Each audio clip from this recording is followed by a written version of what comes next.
আপনি যে কোম্পানিটা দেখেন সেই কোম্পানির মালিক আমি না, আমি কর্মচারী রাকিব মালিক। সে যে এত বড়লোক ভাবে সেটা কাউকে জানাতে চায় না।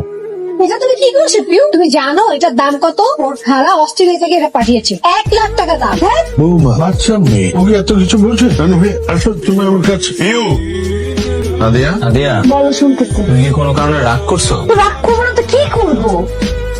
হ্যাঁ, ভাইয়া ভাবিরা কি পরিমাণ অপমান করলো সবার সামনে। 4-5 হাজার টাকা দিয়ে তুমি একটা গিফট কিনে দিলা। এই খেলাটা না কিনে এত দামে খেলা তো কিনে দিতে পারতাম, তাই না? আমি বলছিলাম ও তোমাকে, না সেটা করলাম না। ভাবে ভাই বোনেরা থাকে বিদেশে, সবসময় জন্য একটা দামি দামি গিফট কিনে দেয়, আর আমি তোর ফুফু ফুফু হয়ে আমি কি গিফটটা দিলাম? কথা তো শোনাবি। ভাইয়া ঠিকই বলছে, সবসময় সামনের ভাইয়ের উপর ভরসা করে থাকি, জীবনটাই পার হবে চুলা ঠেলতে ঠেলতে। কি বলতেছো তুমি? কি বলতেছি? শোনো, তুমি একটা কাজ করবা, তুমি বাবাকে বলবা যে তোমাদের গ্রামের একটা জমি আছে, সেই জমিটা বিক্রি করে তোমাকে যাতে কিছু টাকা দেয়, এটা দিয়ে একটা বিজনেস শুরু করো, কিছু একটা করো। কি বিজনেস করবে সেটা যদি তোমার বুদ্ধিতে না আসে, তুমি সামনের ভাইকে জিজ্ঞেস করো, তার কাছ থেকে একটা বুদ্ধি নাও। ও, সেই বুদ্ধি নিতে তো তোমার আবার কষ্ট হয়ে যাবে, কিন্তু পারবা না বুদ্ধি নিতে। তাহলে আমি তাকে ফোন দিই, আমি জিজ্ঞেস করি কি বুদ্ধিতে করা যায় বিজনেস। পাগল হয়ে গেছো নাকি? হ্যাঁ, পাগল হয়ে গেছি, একদম পাগল হয়ে গেছি।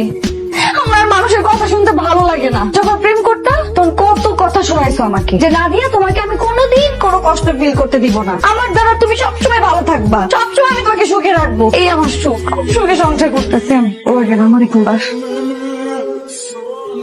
আমি তোমার হাত ছুঁয়ে কথা দিচ্ছি, আমি বেঁচে থাকতে তোমাকে কখনো কষ্ট পেতে দেবো না। হয়তো শহরের উচ্চ বিল্ডিং এ বড় ফ্ল্যাট দামি গাড়ি কিনে দিতে না পারি, কিন্তু আমার ভালোবাসার অভাব কখনো তোমাকে টের পেতে দেবো না। হ্যাঁ বলো। তুমি নাকি নতুন একটা ট্যাব কিনে জোনাইদের জন্য পাঠিয়েছো?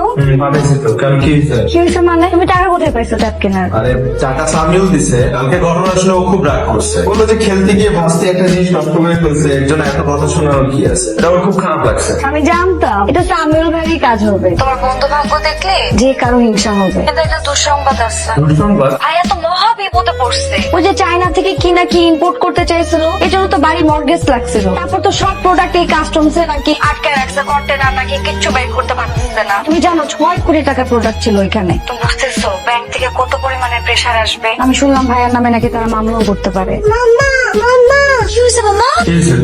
সমস্যা? আপনার হ্যালো।